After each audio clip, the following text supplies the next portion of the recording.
ஓம் ஸ்ரீ குருப்யோ நமக. நன்றாக குருவாழ்க, குருவே துணை. பரபிரம ருத்ரகாயத்ரி ஞானஸ்தலத்தின் அன்பர்களுக்கு வணக்கங்களும் வாழ்த்துக்களும். ரிஷப லக்னத்திற்கு 10 நாட்களுக்கான தினப்பலனை பார்க்க இருக்கிறோம்.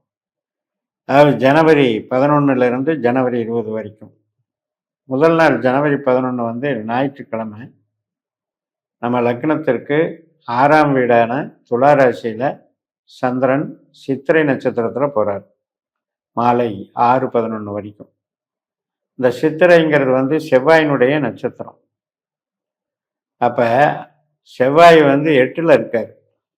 சுக்கரனுடைய நட்சத்திரத்திலையும் கேதுனுடைய உபநட்சத்திரத்திலும் இருக்கார். அப்ப கேது வேற 4ஆம் வீட்டில் தான் இருக்கார். அப்ப இன்னைக்கு 4ஆம் இடம், 6ஆம் இடம், 8ஆம் இடம் என்று சொல்லக்கூடிய வகையில் இருக்கிறதுனால உறவு சார்ந்த ஆரோக்கியம் சார்ந்த விஷயங்களுக்கு அவ்வளோ திருப்தியா இல்லை. கொஞ்சம் கவனமா இருந்துக்கணும். தேவையில்லாத ஸ்ட்ரெஸ்ஸை உருவாக்கி கூடாது.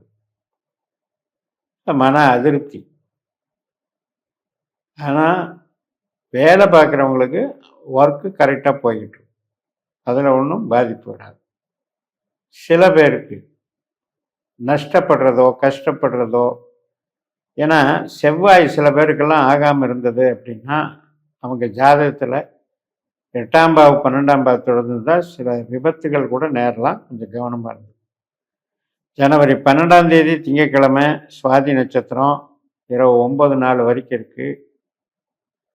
10ஆம் வீட்டில் இருக்கிற ராகுனுடைய பலன் இன்னைக்கு கிடைக்கும். தொழில் நல்லா இருக்கும். பதவி ப்ரமோஷன் இதுக்கெல்லாம் பாசிட்டிவாக நடக்கும். ராகுனுடைய உபநட்சத்திரம் சுக்கிரனா இருந்து சுக்கிரன் 8ல் இருக்கிறதுனால நம்ம அதிகமான ஒரு அலைச்சல் பட்டு இன்னைக்கு வேலை செய்ய வேண்டிய ஒரு அமைப்பை காட்டுது. ஜனவரி 13ஆம் தேதி செவ்வாய்க்கிழமை விசாக நட்சத்திரம், குருவனுடைய நட்சத்திரம். தனஸ்தானத்தில் இருக்கிற குரு தன்னுடைய சொந்த புனர்பூச நட்சத்திரத்திலையும் புதனுடைய உபநட்சத்திரத்திலையும் இருக்கிறதுனால இன்னைக்கு வந்து பண வரவு ஒரு சிலருக்கு நல்லபடியாக இருந்தாலும் கூட இந்த புதனுடைய தொடர்பு 8ல் இருக்கிறதுனால வந்த வேகத்தில் செலவாகிறது அல்லது ஏதோ ஒரு வகையில் பண நஷ்டம் அப்படிங்கிறத காட்டுறதுனால இந்த செவ்வாய், இந்த குரு என்பவர் சூரியனை போல பலன் தரக்கூடிய அமைப்பு. குரு புதனை போல பலன் தரக்கூடிய அமைப்பு. இதெல்லாமே நமக்கு ஒரு மாதிரி டென்ஷனை கொடுக்கும். ஏன்னா இப்போ நம்ம அமைப்பில் நம்ம லக்னத்துக்கு 8ஆம் வீட்டில் சூரியனும் இருக்காரு, செவ்வாயும் இருக்காரு, புதனும் இருக்காங்க, அதே மாதிரி சுக்கிரனும் இருக்காங்க. சுக்கிரன் வந்து அப்படியே மகர ராசிக்கு மாறிடுறார், 9ஆம் வீட்டுக்கு மாறிடுறார். பட் இருந்த போதிலும் இந்த 8ஆம் இடத்துல கிரகங்கள் இருக்கிறது கொஞ்சம் கவனமாக இருக்கும். ஜனவரி 14ஆம் தேதி புதன்கிழமை அனுஷ நட்சத்திரம், விருச்சிக ராசியில் 7ஆம் வீட்டில் சனியினுடைய நட்சத்திரம். சனி நமக்கு லாபஸ்தானத்தில் குருவுடைய நட்சத்திரத்தில் இருக்கிறதுனாலையும் ராகுனுடைய உபநட்சத்திரத்தில் இருக்கிறதுனாலையும் பண வரவுக்கும் பேச்சுக்கும் நல்லா இருக்கும். சேமிப்பு உருவாகும். இன்றைய அமைப்பில் வந்து நமக்கு ஒரு அந்தஸ்து மரியாதையை காப்பாற்றிக்கும். குடும்பம் சுகமாக இருக்கும். குழந்தைகள் மகிழ்ச்சியாக இருப்பார்கள். ஜனவரி 15ஆம் தேதி வியாழக்கிழமை கேட்ட நட்சத்திரம், புதனுடைய நட்சத்திரம். புதன் சுக்கரனுடைய நட்சத்திரத்திலையும் கேதுனுடைய உபநட்சத்திரத்திலும் இருக்கவர் சூரியனுடைய நட்சத்திரத்துக்கு காலையில் 9:07 மாறுறார். இப்போ சூரியன் வந்து மகர ராசிக்கு வர்றது தான் நம்ம தைப்பொங்கல்னு கொண்டாடுறோம். 9ல் சூரியன். அதே மாதிரி 8ல் புதன் இருந்தாலும் அங்கே சூரியனுடைய நட்சத்திரத்துக்கு மாறுறாரு. அப்போ சூரியன் புதன் சேர்ந்து புத ஆதித்ய யோகத்தை கொடுக்குறாங்க. நல்லது தானே. டெக்னிக்கல் நாலேஜு, டெக்னிக்கல் வேலையில் இருக்கவங்க மற்றும் வித்தை ஏதோ ஒரு புதுசாக ஒரு நாலேஜ் கற்றுக்கிறவங்களுக்கு ரொம்ப சிறப்பு. ஜனவரி 16ஆம் தேதி வெள்ளிக்கிழமை மூல நட்சத்திரம். இந்த மூல நட்சத்திரம் என்பதும்போது 8ல் போயிடுறாரு சந்திரன். கேதுனுடைய நட்சத்திரம். கேது 4ல் இருக்காரு. இப்போ கேது சுக்கிரனுடைய நட்சத்திரத்திலையும் சூரியனுடைய உப நட்சத்திரத்திலையும் இருக்காங்க. சுக்கிரன் அவர் வந்து 9க்கு வந்துடுறதுனால ஓரளவுக்கு பரவாயில்ல. இப்போ வீடு சம்மந்தப்பட்டது, இடம் சம்மந்தப்பட்டது, வாகனம் சம்மந்தப்பட்டது, இதுக்கெல்லாம் நல்லா இருக்கும். ஜனவரி 17ஆம் தேதி சனிக்கிழமை பூராட நட்சத்திரம் காலையில் 8:11க்கு தொடங்குது. சுக்கிரனுடைய நட்சத்திரம். சுக்கிரன், சூரியன், செவ்வாய் இந்த 3 பேரும் நமக்கு பாக்கியஸ்தானத்தில் கொடுக்குறாங்க.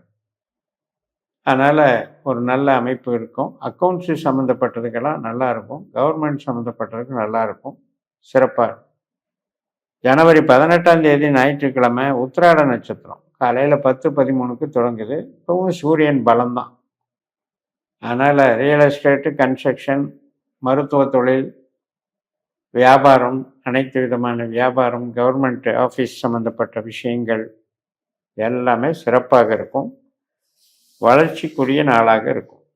ஏன்னா இந்த தை மாதத்தில் சூரியன், செவ்வாய், புதன், சுக்கிரன் எல்லாமே 9ஆம் வீட்டில், நம்ம லக்னாதிபதியே 9ஆம் வீட்டில் இருக்கார்.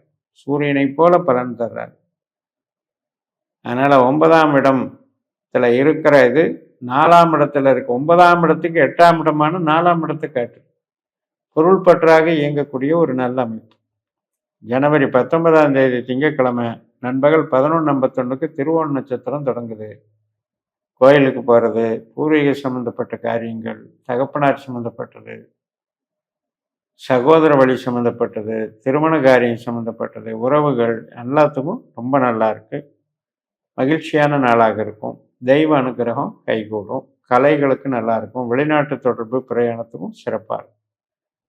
ஜனவரி 20ஆம் தேதி செவ்வாய்க்கிழமை திருவோண நட்சத்திரம் மதியம் 1:06 முடிந்து அவிட்ட நட்சத்திரம் தொடங்குகிறது.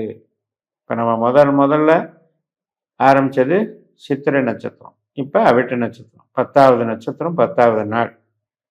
இப்போ இந்த செவ்வாய் சூரியனை போல பலன் தர்றாரு, சனியை போல பலன் தர்றாரு. சனி லாபத்தில் இருக்காரு, சூரியன் செவ்வாய் எல்லாருமே பாக்கியத்தில் இருக்காங்க.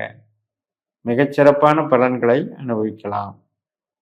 எதிர்பார்த்த அதிர்ஷ்ட வாய்ப்புகள், எதிர்பார்த்த நட்பு வட்டாரங்கள், உதவிகள் மற்றும் உறவுகள் தொடர்பாக சுபகாரியங்கள், தெய்வ காரியங்கள், கமிஷன் வகை, ஐடி லைனில் இருக்கவங்க, டிரான்ஸ்போர்ட் நடத்துகிறவங்க, அனைத்து விதமான ஏஜென்சி டைப்பில் இருக்கவங்க எல்லாத்துக்கும் சிறப்பை கொடுக்கும்னு சொல்லி நிறைவு செய்கிறேன். இந்த சேனலை சப்ஸ்கிரைப் பண்ணி ஷேர் பண்ணுங்கள். உங்கள் தனிப்பட்ட ஜாதக பலாபலன்களை என்னுடைய வாட்ஸ்அப் நம்பரில் தொடர்பு கொண்டு பலன் பெறுங்கள். உங்களிடமிருந்து விடைபெறுகிறேன். உங்கள் ஜெயம் எஸ். நன்றி, வணக்கம்.